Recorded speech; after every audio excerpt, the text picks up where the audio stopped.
Welcome to Shri and Kira Live, the voice of passionate action, bringing fresh perspectives and timeless wisdom for today's shifting paradigm.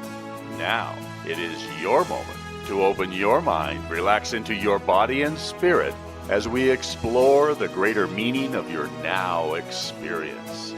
Bringing wisdom, laughter, and clarity, here are Shri and Kira.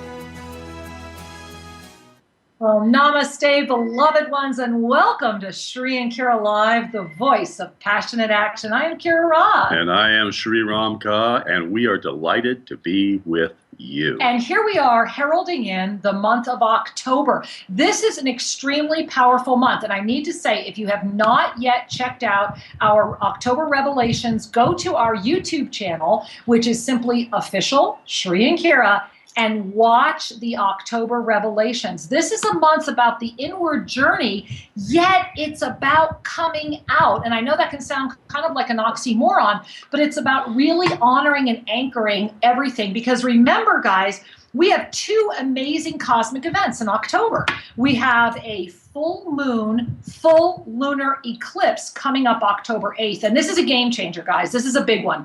It's a really big one. And we have October 23rd, a solar eclipse. Now, that's a lot of energy in 1 month. And this energy that's coming forward this month is all about asking the question, and today's show, are you living a spiritual life or not? Because it's time to come out. To come out means to accept what is so. You know, so often we have parts of ourselves that we deny, and that goes into what we call the shadow self. And then we also have the sense of who we are that we may not be willing to share with the public. It's like the difference between my private self and my public self. And should there be? And should there be? That's what today's show is all about. And certainly part of growing in authenticity, growing in empowerment is fewer secrets. And the reality, Shri, is that, here's the question, guys. Ask yourself this. What happens when you simply live your truth and honor yourself as you do? Because that really is how we begin the miracle process. And of course, today's show is live. So remember, you can give us a buzz to join in the fun, to ask a question, get a mini soul reading at 888-627-6008. Again, that's 888-627-6008. And Shri, I'm really, there's a part of me that as we navigate, as all of us amazing humans in form, or formed humans, having this incredible adventure, as we're expanding more, as our world is doing more, let's face it, September, remember guys, September was all about that explosion, right? The explosion energy. And look what happened in September. Whereas October is bringing us into this inward journey, which is inviting us to be honest, to be integrous, to see the blessing and the joy of living your life as you, not some caricature that you think you're supposed to be. And this is really where the world of spirit comes forward in so many beautiful ways. Many people believe that their spiritual life is something that's a part-time activity. And I remember back in the days I was growing up, that was reserved for Sundays. Well, depending on what kind of spirit you were engaging. And that on Sundays we were supposed to set aside worldly things and go to church and be good kids, more good than before, more good than the other days. And that was my fundamental training. I'm sure I'm not alone in that. Whereas once one truly begins to awaken to the truth that all is energy and all is spirit in expression, how can you separate? How can you say there's one day? Well, because you're absolutely mortified, or you're not empowered into your truth, meaning that you feel that, well, I'm going to be judged, thereby you're judging yourself, or people aren't going to accept me, thereby you're not accepting yourself. And so it's another face of fear. Absolutely. And this is truly what we're intending to inspire through our radio shows and through this moment right now, is to remember you are safe being you. You have a right to be here. You are a divine being having your human experience. And some of those experiences are pretty wild and wonderful. And some of those experiences we'd rather just move through and move on. Well, that's so true. But the reality is when you finally come out, right? When you finally say, I'm going to relax into the gift of who I am. I'm going to relax into knowing who I am. When you give yourself that gift, when you finally just go, here I am, a whole host of other things come forward. And we like to talk a lot about your partners in pain, right? So who's a partner in pain? Chances are your best friend. Someone who likes to collaborate why your life should be less than. A partner in pain is really those persons or one or more people that you gather with to commiserate, to complain a little, someone that'll listen to your victim consciousness and say, oh, you poor dear. Right. Oh, you poor dear. Oh, not only that, let me tell you my story. Well, and I always giggle and say, if you really want to understand partners in pain, and ladies, forgive me, go to a restaurant by yourself at lunchtime and find a table next to a group of women who are there talking. And what you'll notice is that most times the conversation is complaining and commiserating.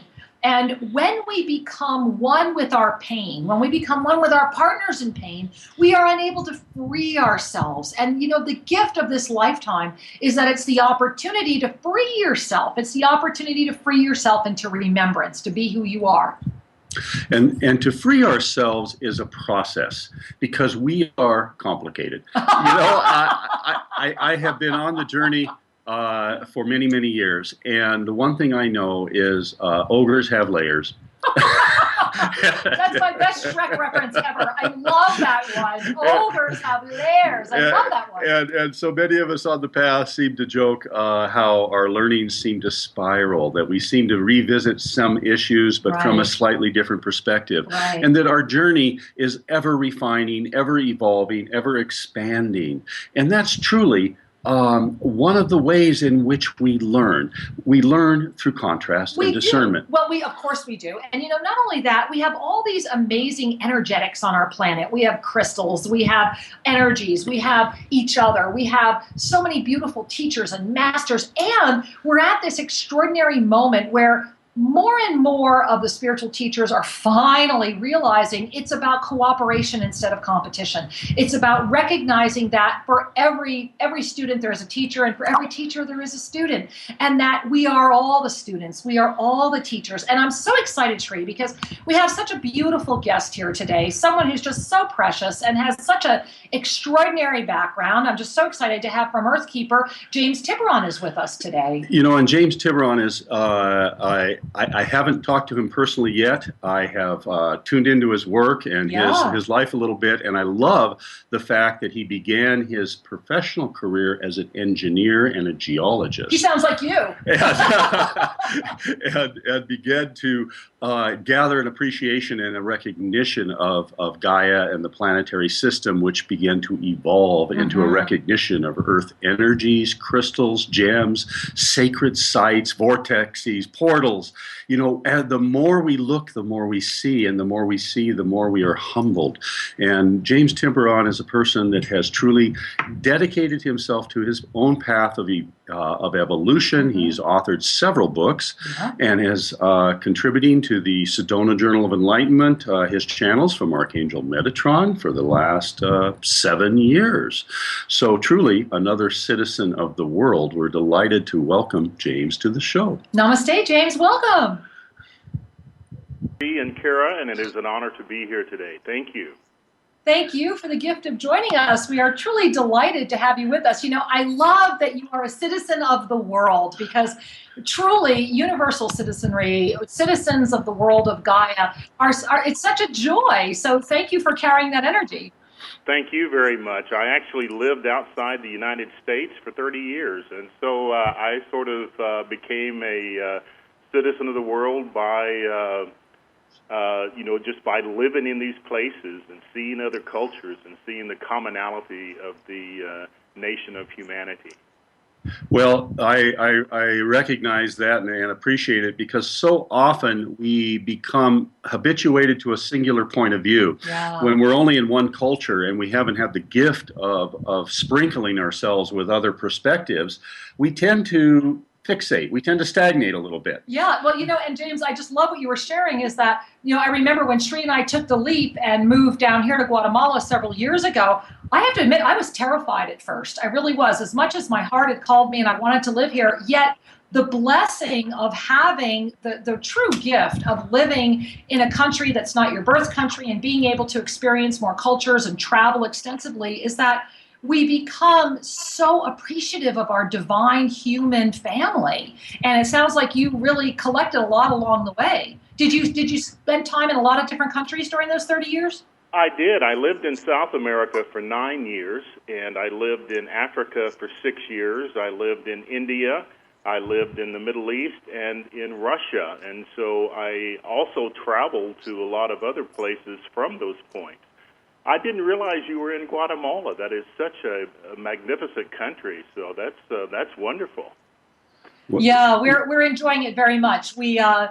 Our heart called us here. You know, as you know, if you were in South America for a while, it's very passionate in this area of the country, and we love the passion. But there's a gift of we live among the indigenous Maya and work extensively with them, and the blessing is that there is this gift of connection to our planet. And this is one of the things I'm so excited to talk to you about is Earthkeeper and everything that you do, because when we can harvest the jewels of the planet without hurting the planet, we become such a brilliant web of light and crystalline energy. And certainly with your background, this is something that you've really taken to a new level.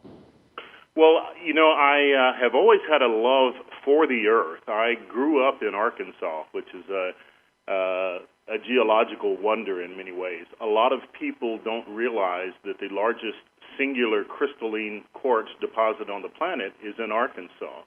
And then after I graduated from university, I moved to Brazil, which is the other enormous deposit of quartz.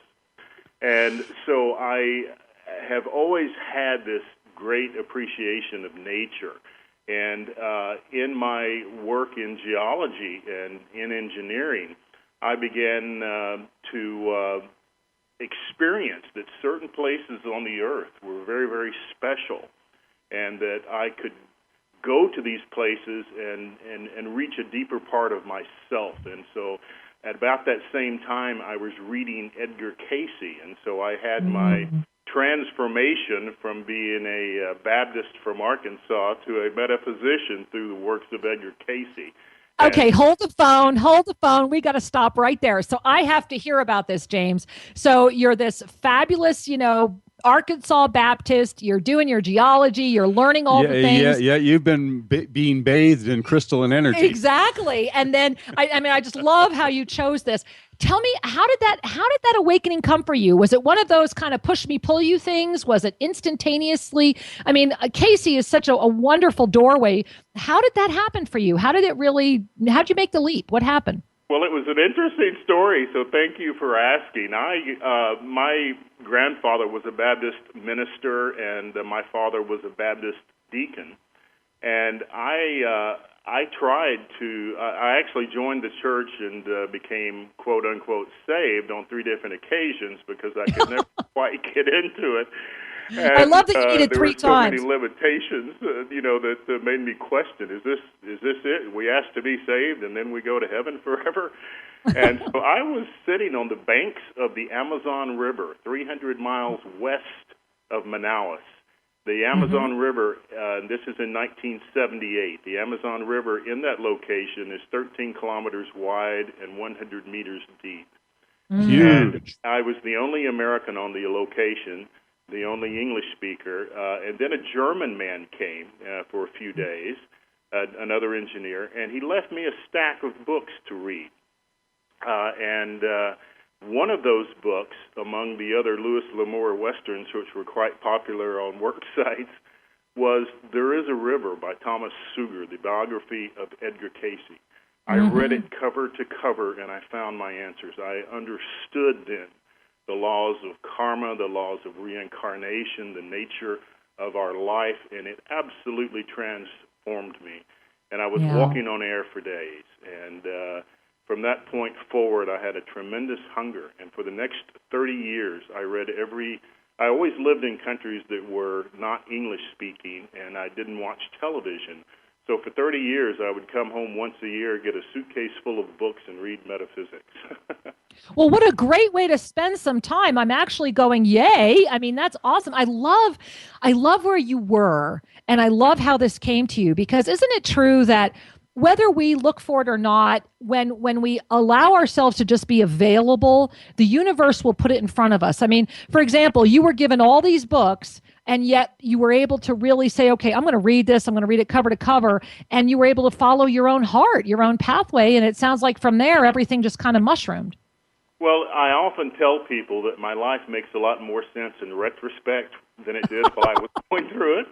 And, in retrospect, I was in a life set-up situation where it was relatively easy for me to read, and I had a tremendous hunger for spiritual information. And so because I didn't have a great deal of interest in television in foreign countries, I did eventually learn to speak 3 other languages, but I read metaphysics, and you are exactly right, because at each point when I would feel like I was advancing, another book would come along, another experience would come along, and it was just a beautiful experience. But it makes a lot more sense to me now than it did while I was going through it. Yeah, that absolutely feels so true. And I must admit, I smile as I hear that. So I have to ask, obviously, you didn't just say one day, I'm going to channel Archangel Metatron. So how did that happen? 2007, scroll us ahead. All of a sudden now you're bringing through Archangel Metatron. What's the story? How did that happen for you? Well, thank you again for asking that question. And when I was living in Africa, I had the opportunity I was living in a French-speaking country in Africa, right along the equator, and there were several coups d'etats there. My wife and son and I actually got rescued by the French Foreign Legion in one circumstance. Wow. And, that was quite traumatic, and we flew to London. And while we were in London for several days, while the situation calmed down, we went to a psychic fair. And in London, there was just a wealth of Hindu palmists and readers. Yeah. Came upon one that was incredibly talented. We just went there because every Sunday they had one at a certain hotel in London, and she told me that there was a Native American standing behind me, and he's telling me to do a vision quest. And I didn't think much about it at the time, and about 6 months later, I was in Alberta, Canada.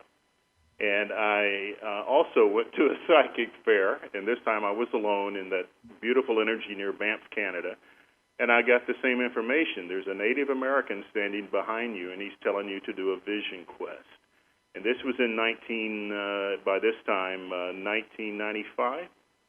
And so that sat with me, and then I began having dreams of vision quest. This Native American kept coming to me, and so I didn't know much about, at that time, the Red Path, and I finally went on the internet. I found a person who facilitated Lakota modality vision quest, but my dream was that I had to do it for 5 days, not 3 days.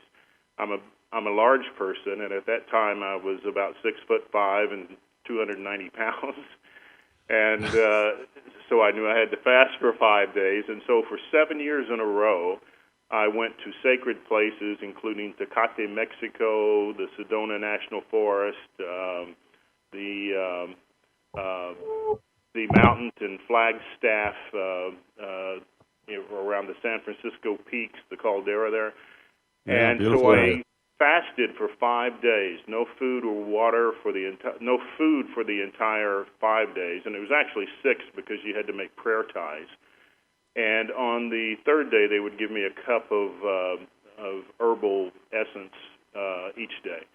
And nothing happened the first 2 years other than I had a lot of time to contemplate.